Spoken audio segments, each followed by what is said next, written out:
झगड़ा हुआ था। और उसके बाद जब भारत स्वतंत्र हुआ और उस स्वतंत्रता के लिए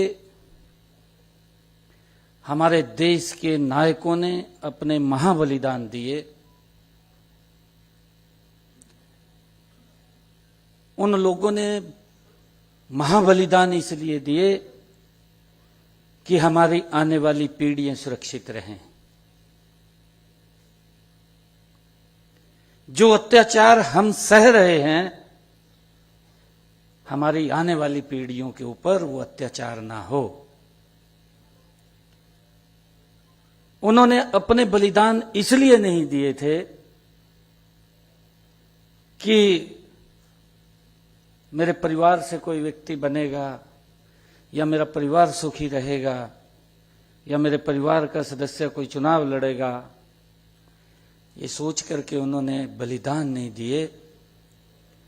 उन्होंने बलिदान इसलिए दिया कि हमारी आने वाली पीढ़ियां वो सुरक्षित रहें, वो भी खुली हवा में सांस लें, उनके ऊपर भी कोई अत्याचार ना हो। जो यातनाएं हमने सही हैं वो यातनाएं वो न सहें।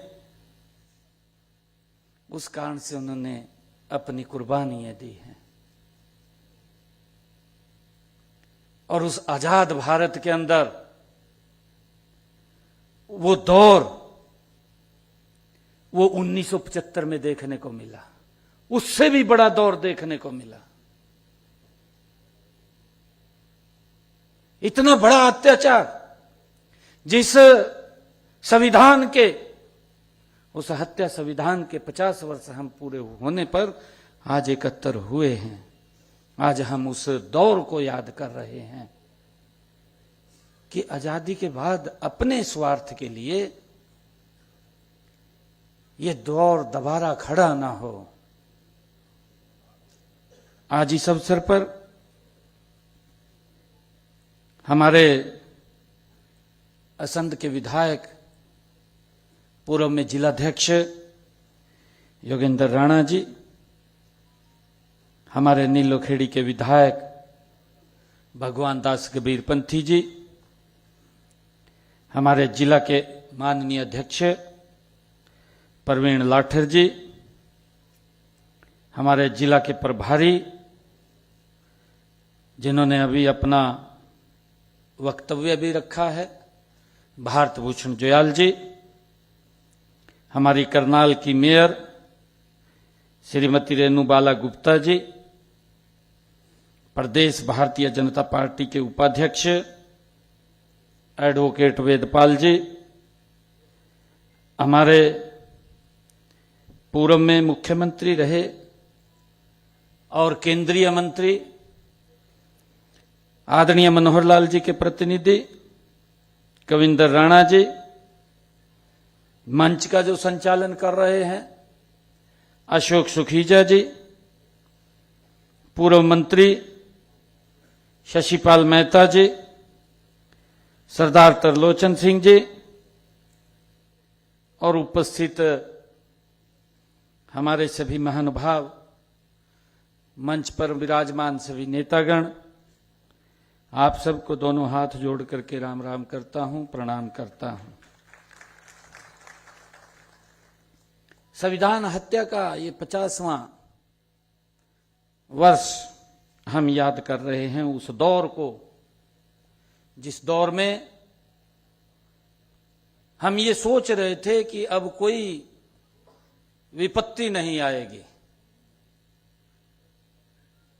परंतु घर बैठे बैठे परिवार के साथ भोजन करते करते, परिवार के साथ खुशी मनाते मनाते रात के 12 बजे आदेश पारित होता है और रात के 12 बजे ही लोगों को घर से यातनाएं देते हुए परिवार के सामने उनको उठा लिया जाता है। किस प्रकार का अत्याचार उनके ऊपर होता है, इस प्रकार का अत्याचार कि हम उसको अगर स्मरण भी करते हैं हमारे रोंगटे खड़े हो जाते हैं। उन्होंने अपने जीवन के ऊपर सहा है। जिस अत्याचार को मात्र स्मरण करने से रोंगटे खड़े हो जाते हों, तो उनके ऊपर कितना उन्होंने सहा होगा, ये अकल्पनीय है, कल्पना नहीं की जा सकती। कितना बड़ा अत्याचार वो उस समय के अंदर, वो आजादी के बाद हुआ है, अपनी इच्छा शक्ति पूरा करने के लिए हुआ है, एक टारगेट तरीके से हुआ है, एक सोची समझी साजिश के तहत हुआ है कि मैं हूं और कोई नहीं है। ये अहंकार था, परंतु ये भारत का लोकतंत्र है, भारत का ये पवित्र संविधान है। जिन हमारे महापुरुषों ने इस पवित्र संविधान की रचना की, हमें दिया, उन्होंने एक एक शब्द, हमारा एक एक व्यक्ति सुरक्षित हो, उसकी संविधान की पवित्र रचना हुई है। परंतु किस प्रकार से? अपने स्वार्थ के लिए उस पवित्र संविधान को कुचल दिया गया, उसको तोड़ मरोड़ दिया गया। अभी हमारे दर्शन ब्रिज ठक्कर जी, हाँ उनके पिताजी हैं, वो अपनी, क्योंकि छोटे होंगे ब्रिज ठक्कर जी उस टाइम, 16-17 साल के थे, 16-17 साल के, 16-17 साल के बालक को तो सब ध्यान में रहता है, क्या हुआ क्या नहीं हुआ। पिताजी को उठा लिया और उन्होंने बताया क्या क्या यातनाएं दी, सोच भी नहीं सकता व्यक्ति। क्या यही लोकतंत्र था? क्या हमारे आजादी के रणबांकुरों ने यही सपने देखे थे कि भारत आजाद होगा और आजादी के अंदर लोगों के ऊपर यातनाएं हो जाएंगी? क्या इसीलिए ये भारत आजाद हुआ था? परंतु बिल्कुल भी उन लोगों को उस पवित्र संविधान की, उस पवित्र लोकतंत्र की एक बार भी स्मरण नहीं किया। उन लोगों ने एक बार भी स्मरण नहीं किया। दुर्भाग्यपूर्ण है कि उन लोगों ने अपने स्वार्थ के लिए किस प्रकार से देश के एक वर्ग नहीं, नेताओं को तो जो आवाज को बुलंद करते थे उनके ऊपर तो अत्याचार किए, परंतु जो अपनी लेखनी से भी लिखते थे उनको भी उठा करके जेलों के अंदर बंद कर दिया, उनके ऊपर भी अत्याचार किए ताकि वो भी कुछ ना लिख सकें, वो लोगों को कुछ ना बता सकें। उनके ऊपर भी अत्याचार किए हैं। और वो अत्याचार क्योंकि भोजन भी नहीं मिलता था, भूखे रह करके। और अभी हमारे ब्रिज ठक्कर जी बैठे हैं, इनके पिताजी को जब गिरफ्तार किया, गिरफ्तार करके ले गए, कहा व्यक्ति की जय बोलो। उनसे बोला गया, उनसे यातना दी गई, बिल्कुल वो इस भारत मां को प्यार करने वाले लोग, वो व्यक्ति की पूजा नहीं, वो इस भारत मां से प्रेम करते हैं। उन्होंने कहा कि मेरी गर्दन उतर जाए परंतु व्यक्ति की जय नहीं बोलेगी, इस भारत मां की जय बोलेगी।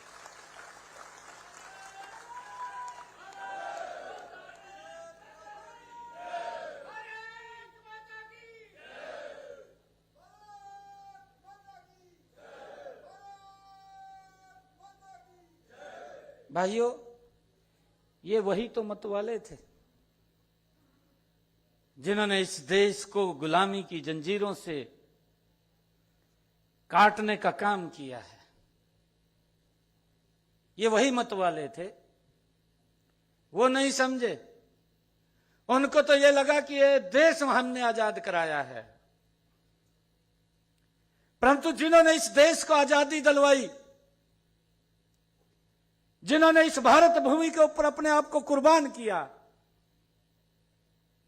जिन्होंने इतनी यातनाएं सही, कोई यातनाएं छोटी नहीं थी, बड़ी यातनाएं सही, उन आजादी के मत वालों ने। उनको तो शायद ये ध्यान भी नहीं है, आज भी उनकी तीसरी चौथी पीढ़ी अगर उसको पूछ ले कि जिन लोगों ने कुर्बानियां दी हैं, कि उन कुर्बानियों के बारे में भी ध्यान है? नहीं है तो किताब पढ़ ले भाई, तू किताब में से देख लेना चाहिए।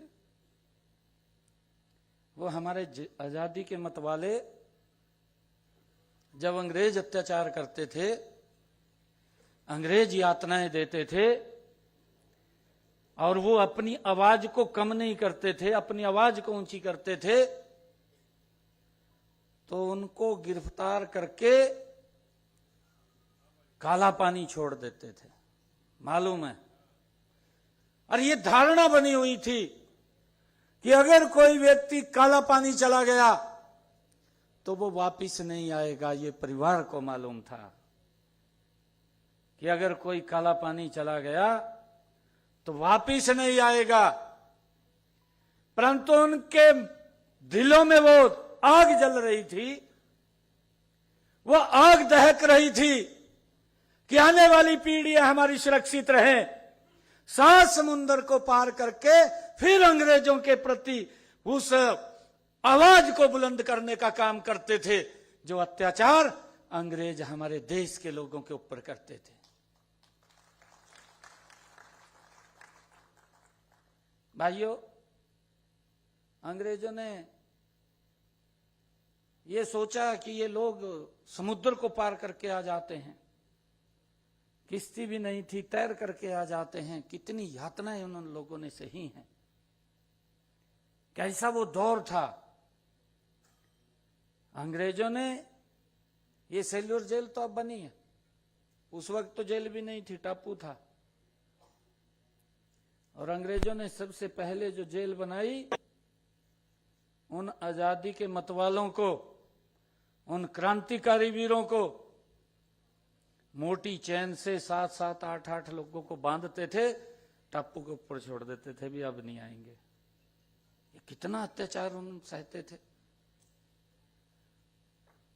वो वहीं भूखे प्यासे चले जाते थे, अगर कोई मर जाता था उसको समुद्र में गिर देते थे। ये इस प्रकार का अत्याचार, और उस अत्याचार के बाद ये आजादी, आजादी के बाद वो इमरजेंसी, आप उसका अंतर देखिए। और ये बात करते हैं संविधान बचाओ की। अरे पीढ़ियों ने इस संविधान की सुरक्षा नहीं की है, जो लोग संविधान की बुक उठा करके घूम रहे हैं, उनकी पीढ़ियों ने नहीं की है। अभी चर्चा की है, अभी हमारे वीरेंद्र ज्वाल जी ने चर्चा की है। 562 रियासतें थी, 562 रियासतों को एकजुट करने का काम सरदार वल्लभ भाई पटेल को दिया। वो भारत मां का लाल अपनी बात के ऊपर पूरा उतरा है। एक भी रियासत को इधर उधर नहीं होने दिया, एक रियासत ही इनको मिली, जवाहरलाल नेहरू को सौंपी गई। आज भी उसका हम उस रियासत से प्रताड़ित थे, आज भी हमारे देश से अलग हिस्सा था। ये संविधान बचाने की बात करते हैं, दूसरी तरफ ये बात बोलते हैं खड़े होकर के कि हम सत्ता के अंदर आएंगे, हम उस धारा 370 को रिवर्ट करेंगे। ये कौन से संविधान को बचाने की आज भी ये चौथी पीढ़ी बात करती है। आज भी उस संविधान को तोड़ने का काम अगर कोई करता है तो भाइयों इनके डीएनए के अंदर शामिल है, ये पीढ़ियों से है। ये इसकी रक्षा नहीं कर रहे, ये इसको तोड़ने का काम कर रहे हैं, ये इसको कुचलने का काम कर रहे हैं। अगर ये देश अगर संविधान के अनुरूप चला है, 2014 के बाद आदरणीय नरेंद्र मोदी जी के नेतृत्व में ये देश इस संविधान के अनुरूप चला है।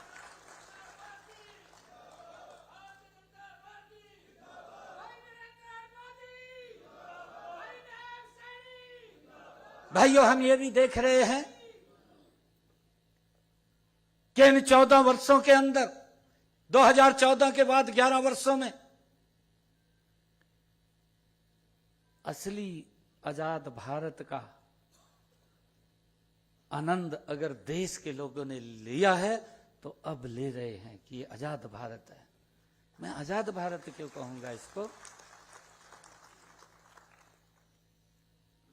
लगातार आजादी के बाद जो सपने देखे थे, वो सपने जिस गति से पूरे होने चाहिए थे, वो सपने पूरे नहीं हुए। हमारे संकीर्ण रास्ते थे, हमें बड़ी दिक्कतों का सामना करना पड़ता था आजादी के बाद भी। अगर एक उदाहरण दूं मैं,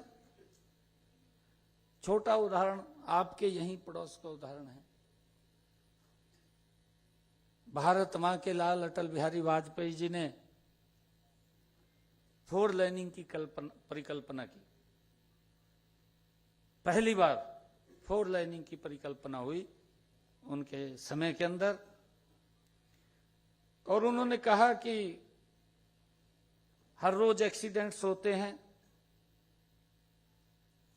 किसी का बेटा चला जाता है, किसी का भाई चला जाता है, किसी का पति ही चला जाता है।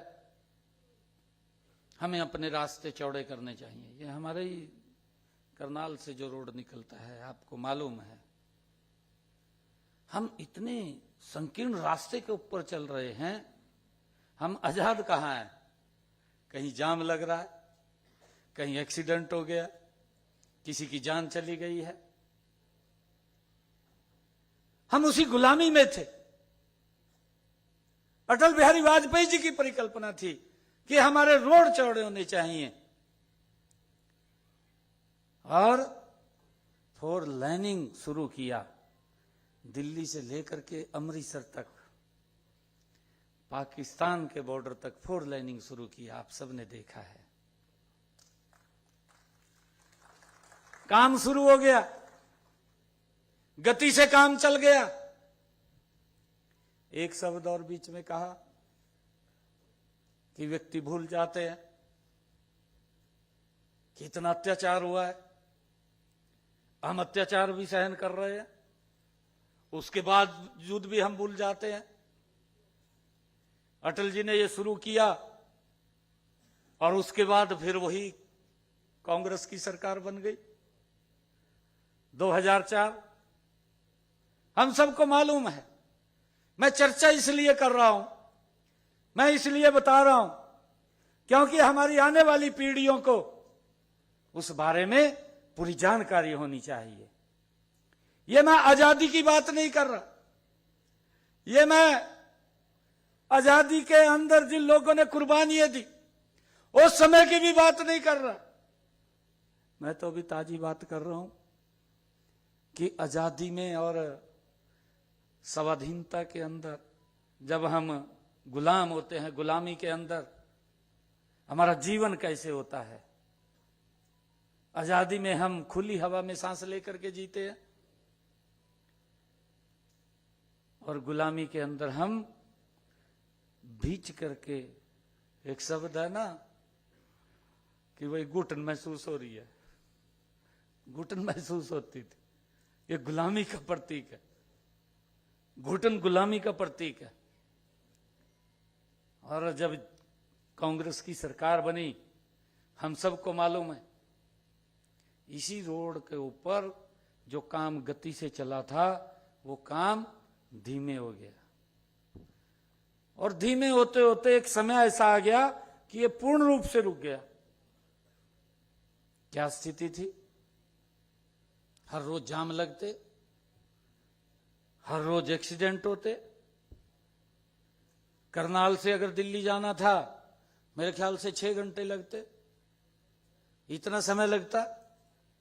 हम घुटन में थे, हम गुलामी के अंदर थे, हम स्वतंत्र नहीं थे।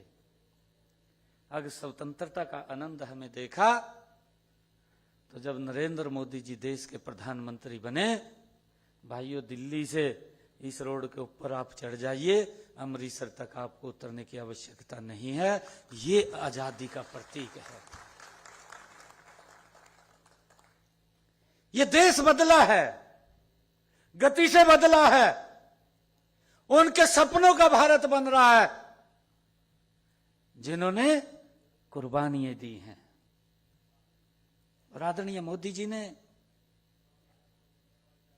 एक टारगेट भी, संकल्प भी लिया है। ये संकल्प तभी लिया है, हमने अभी पिछले दिनों आजादी का 75वां महोत्सव मनाया, जा आजादी के 75 वर्ष पूरे हुए, और मोदी जी ने संकल्प लिया कि जब हम आजादी का 100वां वर्ष मनाएंगे, उन क्रांतिकारी वीरों के सपनों का भारत ये खड़ा हो जाएगा, बन जाएगा।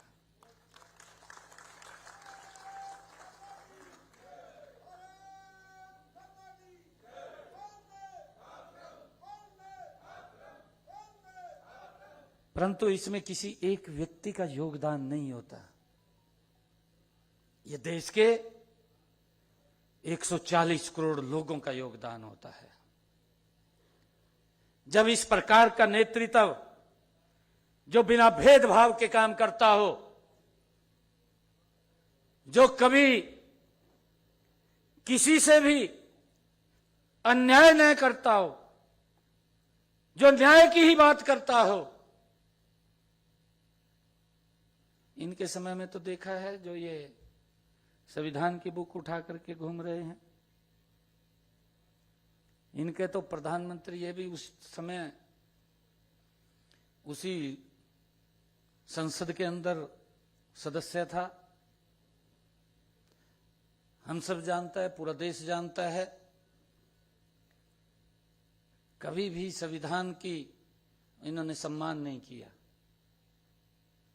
अरे प्रधानमंत्री आपका, और देश के लोगों ने चुना है, चुना या नहीं चुना? एक एक वोट डलता है, एक एक व्यक्ति बटन दबाता है, एक एक व्यक्ति उस टाइम में तो मुहर लगाता था नहीं लगाता था? मुहर लगा करके पेटी में डालता था।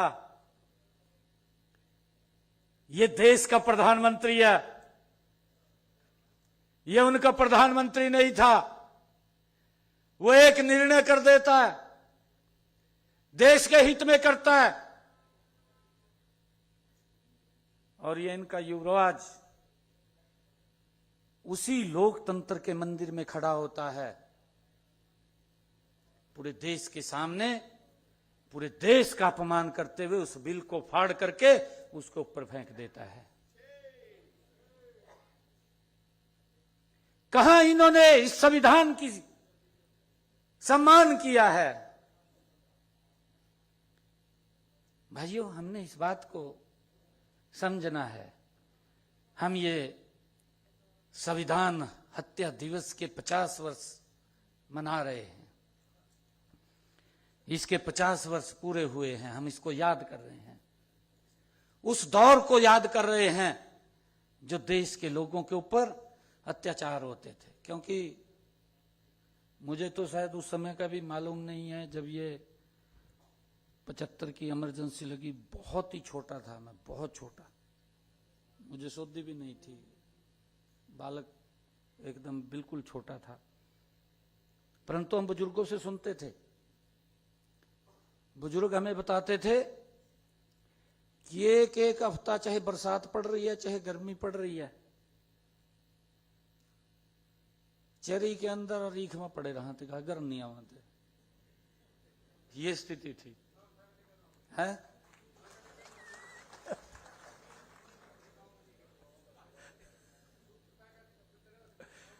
कहीं में पड़े रहा थे। भाई कुछ भी जानवर आकर के खा जाए रात को, कौन सा लाइट थी, लाइट भी नहीं थी, अंधेरा था। इमरजेंसी के समय तो जहां लाइट थोड़ी बहुत 1-2 घंटा हुआ थी वो भी बंद कर दी थी।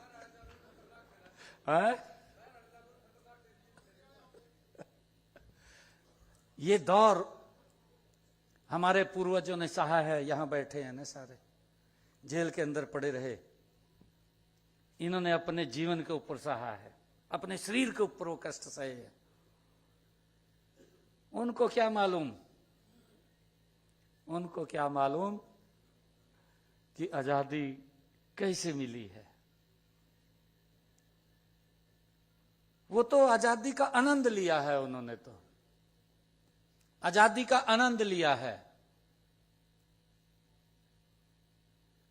और उसी गलत नीतियों के कारण ही आज जो उन्होंने गलत नीतियां वो खड़ी की हैं, आज उसके कारण ही इस प्रकार की स्थिति उनकी हो रही है। और मैं बताना चाहूंगा कि अभी जिसका मैं जिक्र कर रहा था कि डॉक्टर श्यामा प्रसाद मुखर्जी, इन्होंने परमट प्रथा शुरू कर दी जम्मू कश्मीर के अंदर कि परमट लेकर के जम्मू कश्मीर में प्रवेश किया जाएगा। क्या सोच थी? सोच यही थी कि इसको विदेश से अलग कर दिया जाए, यही सोच थी। परंतु डॉक्टर श्यामा प्रसाद मुखर्जी जैसे महान व्यक्तित्व के मन के अंदर पीड़ा उठी। उन्होंने कहा कि इस देश में ना तो 2 प्रधान चलेंगे, ना 2 निशान चलेंगे, और ना ये परमट प्रथा चलेगी। इसको तोड़ने का काम करूंगा, बिना परमट के जम्मू कश्मीर में जाऊंगा। और यात्रा लेकर के निकल पड़े, बिना परमट के जम्मू कश्मीर में चले गए, बिना परमट के। महाकुर्बानी देनी पड़ी, महाकुर्बानी, अपना ही जीवन देना पड़ा, बलिदान करना पड़ा, तब जाकर के परमट प्रथा समाप्त हुई। और जब वो परमट प्रथा समाप्त हुई, उसके बाद भी लंबे समय तक इस देश के अंदर 2 संविधान, 2 प्रधान, 2 निशान चलते रहे। ये भारत मां का लाल नरेंद्र मोदी है, जिसने डॉक्टर श्यामा प्रसाद मुखर्जी के रास्ते को पूर्ण करने का काम किया है कि नहीं, इस देश में एक संविधान, एक प्रधान और एक ही निशान रहेगा।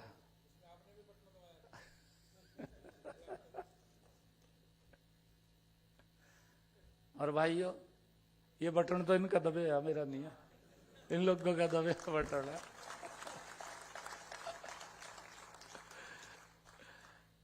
इन लोगों ने जो बटन दबाया, साफ करके गिर दिया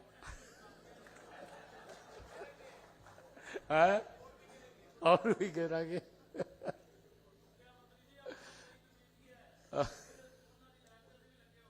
बिल्कुल बिल्कुल बिल्कुल बिल्कुल बिल्कुल, आप लोगों का तो आशीर्वाद था। मैं तो प्रणाम करता हूं इस धरती को। ये कर्ण की नगरी है, ये दानवीर कर्ण उसकी नगरी है। इसको प्रणाम करता हूं मैं, उसको दिल से नमन करता हूं।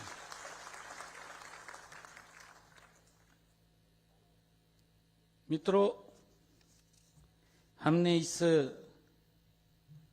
कारवां को आगे बढ़ा करके रखना है, क्योंकि हमने दूसरी तरफ भी काम करना पड़ेगा।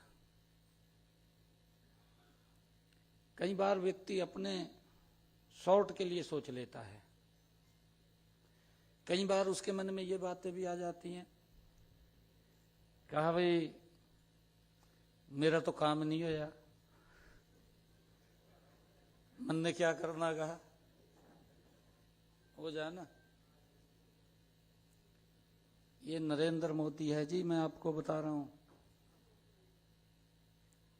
देश के अंदर आजाद भारत की क्या कल्पना कर सकते हैं। अभी आपने देखा है पहलगाम, हमारे देश के नागरिक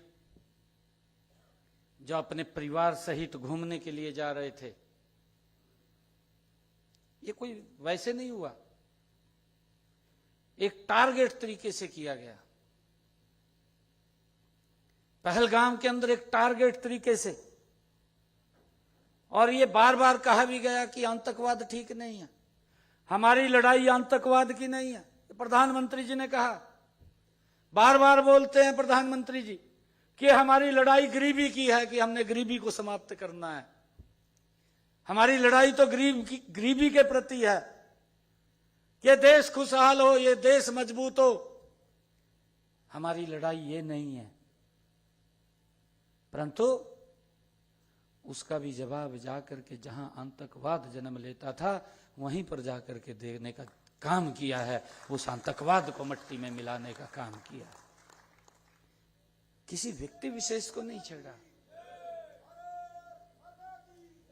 किसी व्यक्ति विशेष को नहीं छेड़ा।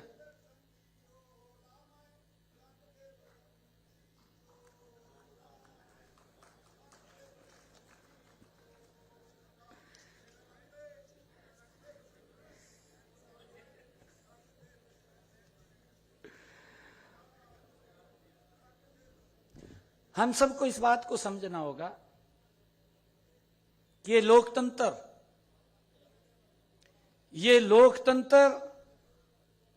ये चुनाव जीतने और सरकार बनाने तक सीमित नहीं है। इस बात को हमने बखूबी समझना होगा कि ये लोकतंत्र, ये चुनाव जीतने या सरकार बनाने तक सीमित नहीं है। लोकतंत्र एक जीवन शैली है, इस बात को हमें समझना होगा। एक मूल्य प्रणाली है, इस बात को हमें समझना होगा। और हमें इस भारत को सशक्त और मजबूत बनाना होगा। और ये सशक्त और मजबूत अब तो अंतर स्पष्ट आ रहा है। 11 वर्ष देख लीजिए, या उनके एक 76 शासन 55 साल रहा है। राहुल भी 55 का हो गया है।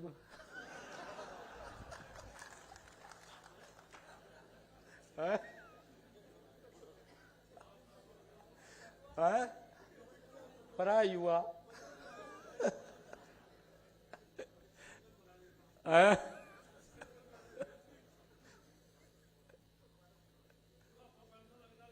अच्छा,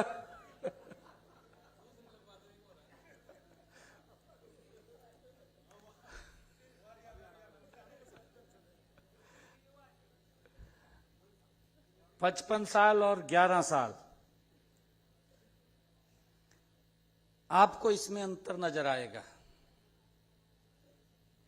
55 साल का कार्यकाल, 11 साल का कार्यकाल,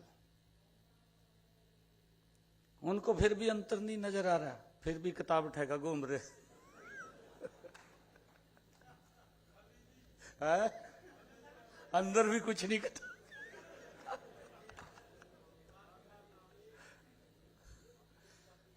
ना बाहर रहा ना अंदर रहा, ये भी नहीं पता।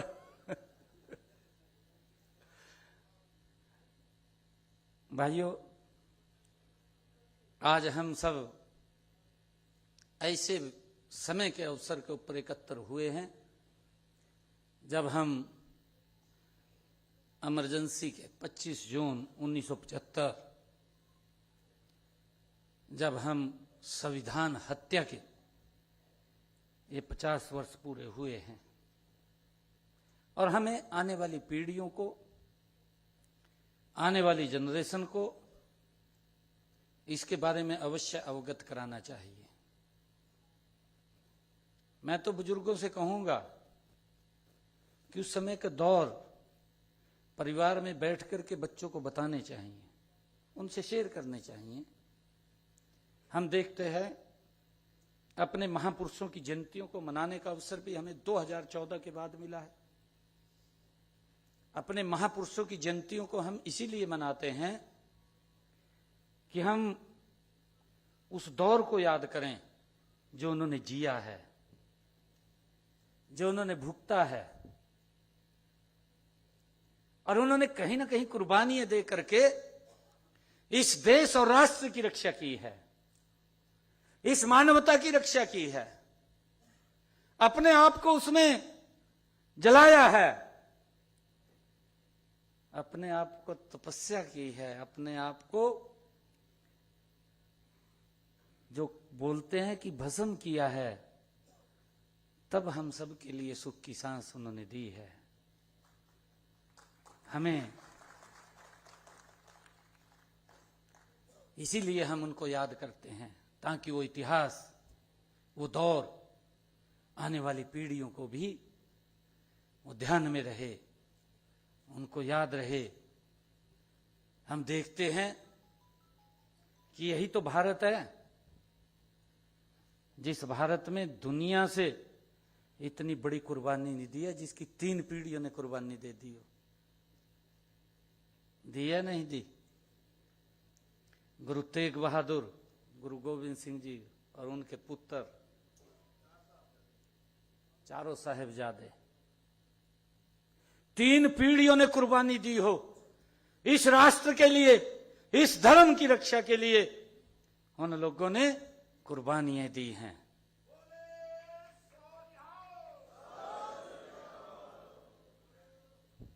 और इनकी 4 पीढ़ियां ने